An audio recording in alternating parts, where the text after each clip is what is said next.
Bienvenidos al Petit París, al pequeño París, al París del Este. Estamos en Bucarest, la capital de Rumanía, un país que junto con Bulgaria pretende incorporarse a la Unión Europea el próximo 2007. Fue el primer país del Este que inició negociaciones con Bruselas, pero no pudo ser el pasado 1 de mayo, porque aunque desde la caída de Ceausescu en 1989 ha ido avanzando económicamente poco a poco, lo cierto es que a nivel político le quedan todavía muchas cosas por hacer. No existe una división clara de poderes y sigue siendo uno de los países más corruptos del mundo. A sus sombras y a sus luces nos vamos a acercar y lo vamos a hacer de mano de sus ciudadanos. A Aurel Popescu le gusta recordar los 19 años que pasó trabajando mano con su padre.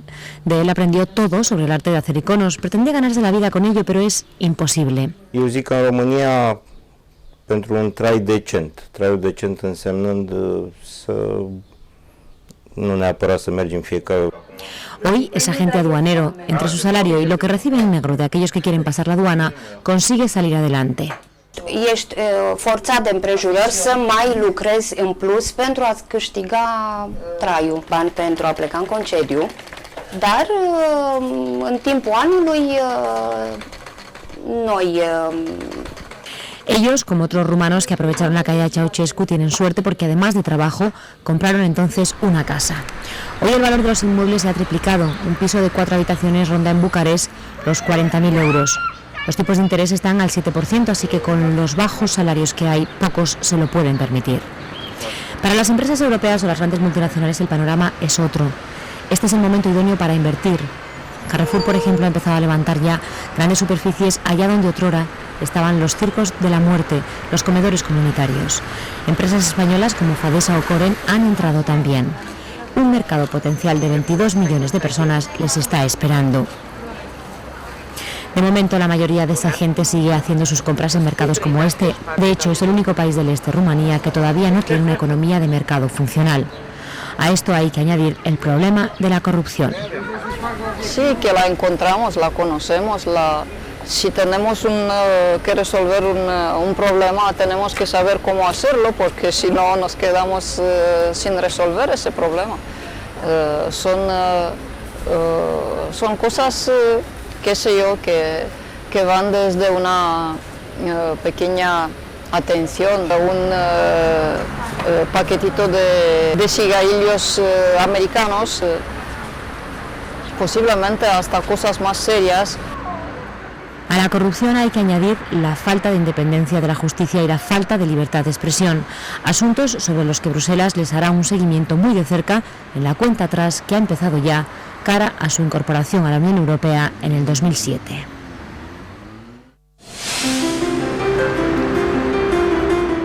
Entre los paradigmas de este país, la pobreza, y entre los más pobres, los niños. 80.000 de ellos viven huérfanos o abandonados en las calles que cada día se llenan de más carteles luminosos, o bien en instituciones u orfanatos que desde 1997 intentan, como pueden, mejorar la atención de los menores. 1000 de ellos salían cada año en adopciones internacionales, pero el pasado mes de junio el Parlamento de este país ha decidido prohibirlas. Han preferido, en vez de controlar los procesos de adopción internacionales, cortarlas de raíz para, según dicen, acabar con los casos de pedrastia. Acaba de cumplir 7 años y la única vida que conoce es esta. Se pasa horas en los semáforos de Bucarest. Unas veces lo hace solo, otras a cuestas con su hermana. El gobierno del país no facilita el dato de cuántos niños viven como él en Rumanía, pero UNICEF estima que son alrededor de 3.000. Sí hay cifras oficiales de los que a día de hoy viven recogidos en orfanatos como este de Santa Caterina, uno de los 100 que todavía quedan de la época Ceausescu. Son 40.000, la mitad que hace 7 años. Dicen desde el Ministerio de Asuntos Sociales que han focalizado su esfuerzo en el apoyo económico y social a las familias y que gracias a ello el número de abandonos disminuye año a año. Most of them, more than 95%, I think, are children with families, not especially having link with a mother or with a father, unfortunately, but having natural links with their grandparents, with their cousins, having other brothers, unfortunately part of them also in institution, but part of them in foster family, so they are not alone. Naya, por ejemplo, gracias a la ayuda que recibe en Casa Adentei, uno de los nuevos orfanatos de la capital, tiene el sueño de rehacer su vida junto a su bebé. Pero el de Naya es solo un caso entre muchos. Los trabajadores, la mayoría mujeres, de estos centros aseguran, eso sí, fuera de cámara, que el trabajo con las familias para la inserción de los menores es duro. La pobreza y los problemas sociales que la rodean hacen que no siempre funcione y que a la espera de que así sea, los niños pasen demasiados años en estas instituciones. Tienen que comer, tienen libros, pero necesitan más atención de más personas con quien se pueden jugar y pueden hablar, porque antes de venir aquí han estado muy tiempo solos, porque los padres no tenían tiempo a jugar con ellos, no saben hablar bien, no saben jugar, no saben estar con otros, porque han estado muy isolados. Alrededor de 1000 familias rumanas optan cada año por adoptar un niño. La cifra va en descenso, lo contrario de lo que pasa con las adopciones internacionales, que daban un hogar a más de 2000 menores. Pocos, teniendo en cuenta los miles que viven en orfanatos y los cientos que son abandonados todavía cada año. Aún así, el Parlamento rumano, al amparo de las acusaciones hechas por la eurodiputada y baronesa británica Emma Nicholson, han decidido acabar con ellas. If you take a baby and you remove it from its mother in the birth ward, you tell the mother that the baby is dead, you then re-register the baby somewhere else and you give it to a foster parent. When the child is 3, 4, 5 or 6, it is then purchased over the internet, perhaps just because of its photograph, or maybe without even having met the people to whom it's going. That is sadly and tragically what has been happening to Romanian children. And I can give you many, many examples of that in Spain, in Italy, in the USA. La baronesa asegura que durante años en Rumanía se ha traficado con niños y que se ha creado un negocio muy lucrativo en torno a ellos, gracias, entre otras cosas, a los reportajes hechos en televisión. Acusaciones que niega Sera, a la organización francesa de solidaridad con los niños rumanos abandonados, una ONG privada conocedora de lo que habla y poco sospechosa. A ella ha encargado, por ejemplo, el gobierno rumano la mejora de muchos orfanatos. Creen que el país todavía no tiene la capacidad para atender a tantos niños huérfanos. Madame Nicholson qui a fait des allégations, mais on n'a pas vu aucune preuve de ce qu'elle a dit. J'ai pas vu ni des épreuves, ni des procès, ni j'ai pas entendu des fondations ou des ONG fermées à cause de trafic ou à cause de choses comme ça. Bien sûr qu'ils ont été des rumeurs, mais pas plus que des rumeurs. Rumores o no, lo cierto es que las autoridades rumanas han decidido cortar por lo sano y evitar problemas que enturbien su proceso de adhesión a una Europa que ha cerrado los ojos mientras tantos niños ven pasar el tiempo lejos de una familia. Nada mejor para entender a este país que hablar con un español, el que más representa a nuestro país aquí en Rumanía.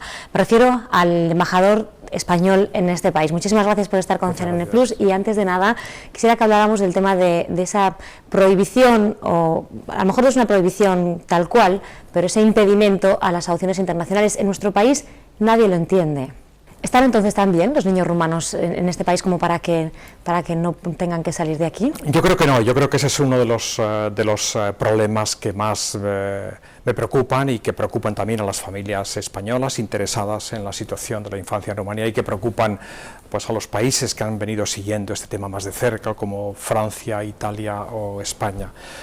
Es cierto que el sistema de protección de infancia en Rumanía ha mejorado mucho en los últimos 3 o 4 años y que además la caída de la natalidad pues prácticamente conduce a que en un periodo relativamente corto la adopción internacional ya no tenga sentido en Rumanía. Pero en este momento todavía la adopción internacional tiene sentido en Rumanía, porque hay niños que están en instituciones que difícilmente van a poder encontrar una familia aquí en Rumanía, y es una lástima que esta situación se haya producido paradójicamente por la presión de la propia Unión Europea. ¿Es una huida hacia adelante el tema de las adopciones por parte del gobierno rumano? Es decir, para evitarse un problema han decidido cortarlo de raíz en vez de intentar buscar, por ejemplo, procesos de control en toda la administración y cara a los procesos de adopción, ¿no? Hay algo de huida hacia adelante, efectivamente. Yo creo que es cierto que el sistema de adopción de la infancia en Rumanía necesitaba algún tipo de reforma, porque sí se estaban dando casos de que prácticamente equivalían al tráfico de niños, aunque es cierto que al final los niños todos terminaban en una familia que les quería, ¿no?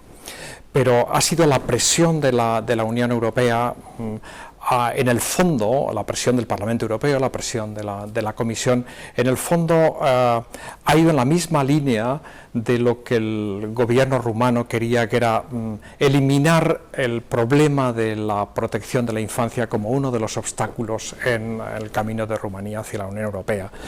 La idea de que un país que va a ingresar en la Unión Europea todavía necesita la adopción internacional para atender a sus niños es una idea que en principio da una imagen de un país que no es capaz de cuidar a sus ciudadanos, ¿no? Yo creo que el gobierno, aprovechando este impulso de la Comisión y del Parlamento Europeo, efectivamente ha decidido ir un paso más y hacer que el tema de la adopción internacional pues desaparezca de las primeras páginas de los periódicos. Muy bien, pues una vez más, muchísimas gracias por estar con CNN Plus en Nueva Europa. Muchas gracias a ustedes.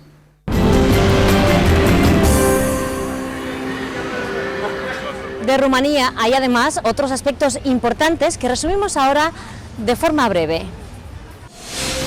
Rumanía sigue siendo el país de Europa con mayor población gitana. Oficialmente son 400.000, pero diferentes ONGs aseguran que pasan de los 2 millones. Muchos esconden su condición gitana por miedo a la discriminación y a la falta de integración. Rumanía dice adiós al coche que inició la historia automovilística del país allá por los 60, el Dacia, un coche que ha sido para los rumanos lo que el 600 para los españoles. Renault compró casi todo el capital de la empresa rumana después de la caída de Ceausescu y ahora en sus fábricas se montará el Logan, llamado a triunfar en Rusia, Oriente Medio y toda la Europa del Este. Los extraordinarios paisajes de Transilvania y el Mar Negro, la facilidad con la que el gobierno concede permisos para filmar, convierten el país en el nuevo destino de productoras cinematográficas. Entre las películas grabadas en Rumanía, Cold Mountain, Capitán Conan o Calas Forever.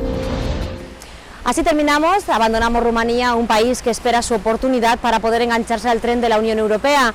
Un país lleno de contrastes, entre los que está la situación de los más pequeños. Recordando algunas cifras sobre la infancia rumana, les dejamos.